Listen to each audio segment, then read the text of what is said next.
Salut YouTube! Salut!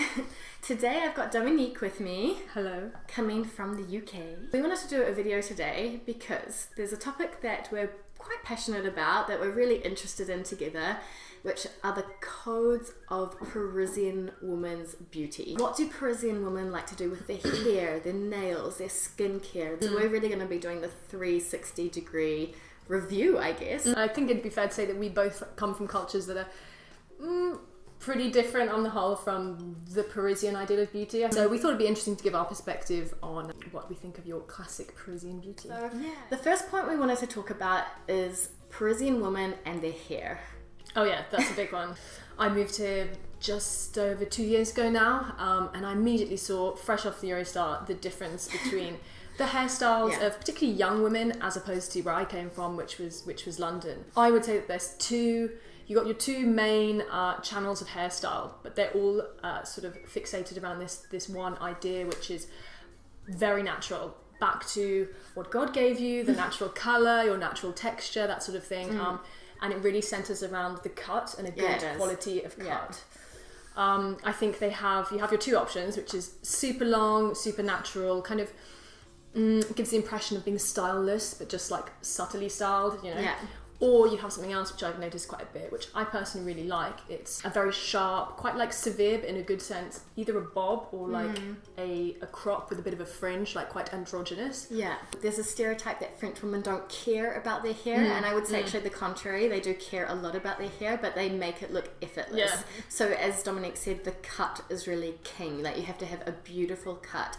They don't damage their hair through heat styling, through coloration. Forget about so it's about cut and it's about quality. You very rarely see that severe parting, for example, or very structured styles with braids. And, you know, think about when you're looking... Not overdone, Not overdone. What they do is pretty much this, like, you know, just keep it messy. Loads of volume, like upside down, filling it back. Yeah, exactly. And it's kind of like that beard hair look. You know, London, literally anything goes. The crazier, the more like mermaid hair, more bleached up, more like graduated dyed, the better.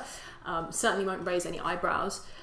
Here, something as simple as going blonder or something pretty pedestrian will really be considered quite envelope pushing. Quite shocking. So should we move on to the skincare? There's a lot of talk about the fact that French women don't wear much makeup, and I think it's because they put all of that effort that we would put into priming and foundation and everything into their actual skincare routine, which makes sense. Like it's a marathon, not a sprint in France. So you're really working on. I think the emphasis is definitely on the base.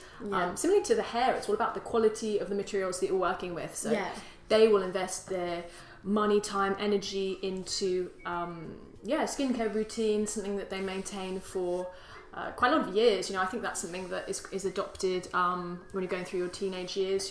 You'll play around with products, you'll discover them from your mum. Often I think favourite much loved brands are handed down through generations, and I think that the Parisian woman is often very loyal to these brands. That's not to say she can't change, but I think they'll have a top 4, top 5 products that will live with them for 10, maybe 15 years, and they will change only if the results from a new product are really proven. Culturally, on a scale from not doing much to, you know, Japanese or Korean women, for example, obviously the French women aren't that extreme with their skincare, but it's just a few quality products that work, but still they keep it simple.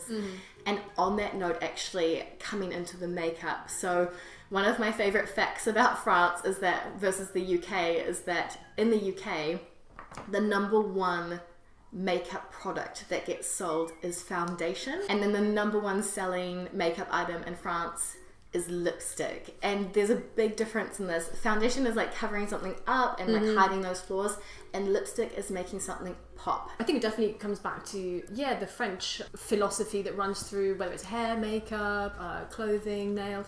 The objective is not to hide something. Okay, I might have a bit of a spot there, but whatever, we won't draw attention to that. What we will draw attention to is this great lip colour, I love this cherry, it looks great on me, let's just do it, let's rock it, and bring that out. I don't know why we have this ritual in more Anglo-Saxon countries, but we love makeup and playing with makeup, and it's not, contrary to popular belief, it's not for boys, it's like a really it's definitely a girl-centric thing. It's a girl-centric thing. Like, we'd get more dressed up for our girls than we would for any date with a guy. 100%. Primer, foundation, eyebrows, eyeshadow, eyeliner, mascara, highlighter, like, you know, the whole suite. You just want the radiation to beam out of the face. Yeah, it's something that's here, it's like, keep it very neutral, like a little bit of eye makeup, do the lips or whatever you want to pop. Maybe you want your eyes to pop, but the point is that they wear a lot less makeup. And something that I've not touched since I moved to France 4 years ago is fake tan.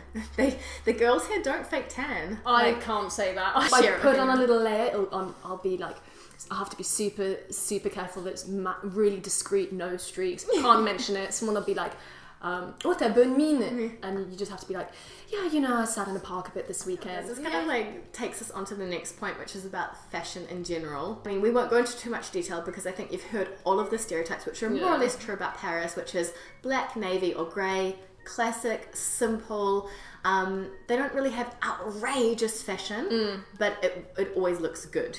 But what we were saying about that philosophy is that sometimes it's a little bit of a shame, because when you go out and you really want to celebrate something, there's something that I miss about, putting on badass heels, a cute mini skirt, a nice top, you know, and getting dressed up. Again, like, just for you. Yeah, and you said, you know, it's a shame you can't do it for celebrating, but I think even we have nothing to celebrate. It's just a Saturday night. I've had a big week at work. Let's cut loose and have a fun time. I think it's a shame to always feel like, we'll just play it down, we'll just play it super casual. Yeah. Like, that's cool in certain situations, and obviously it's nice to not feel the pressure to be like super dolled up all the time. There's something that's a little bit of a shame when you go out to a nice club and stuff and you just see people in jeans and t-shirts. And Stan Smiths. And you're like, really? Like, whenever I've made an effort, I feel overdressed. And people will also comment on it. This exact thing happened to me. You know, I was invited to a girlfriend's birthday party.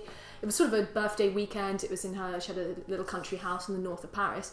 And I thought, you know, it was her 30th, something like that. I had a big week at work. It was Saturday night. And I thought, do I go for the trainers, baggy jeans, slobby jumper look?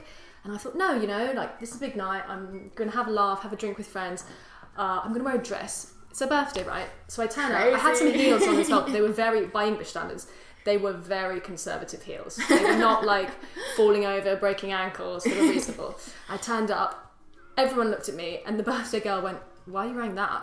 Didn't you realise it was like in a country house?" And she didn't say it in like a really bitchy way. She just was quite surprised. And for a moment, I wasn't embarrassed, but I was kind of like, yeah, maybe I'm a bit dressed up. But I thought, you know what? I'm going to own this. And I went, it's the weekend, it's your birthday. Like, why wouldn't I get a bit dressed up? Oh, the nails.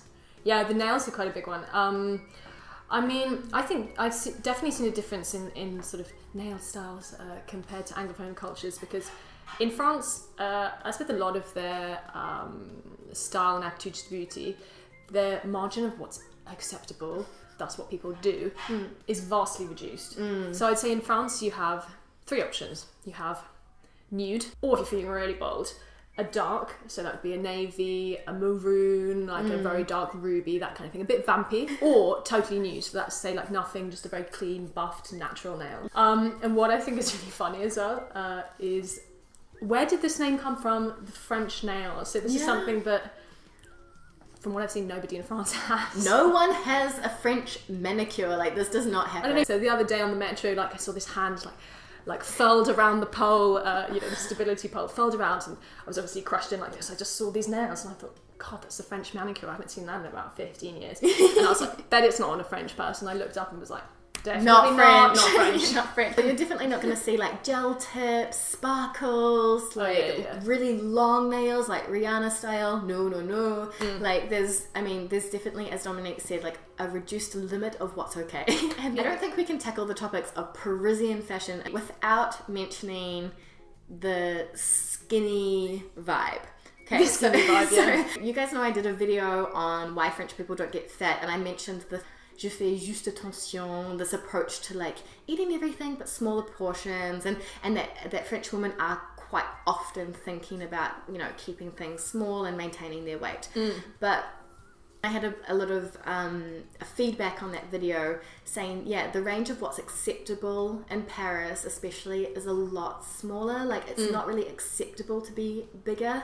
And very much from a health perspective, actually. Not from a, like, we don't like the way that looks, but from a, like, that's not healthy. You're not taking care of yourself. You're not respecting yourself. So what I'm trying to say is that from our culture, we have a variety of body shapes. And those tastes are all very much accepted. Yeah, they're accepted. So the curvy girl's fine, and the athletic girl's fine. Yeah, everyone has their own market, you know. Yeah. And guys will, be encouraged to admit that their thing is like, asses or or I'm a boobs man. I like athletic. The curves. They like girls who work out. And I think in France, your margin of what is in is vastly reduced. I think they approach it from a much more health-centric perspective, and I would say that perhaps that goes some way to explain why people are much more forthcoming with their comments. They're quite, to us, it can probably come across as quite rude sometimes, but they're direct.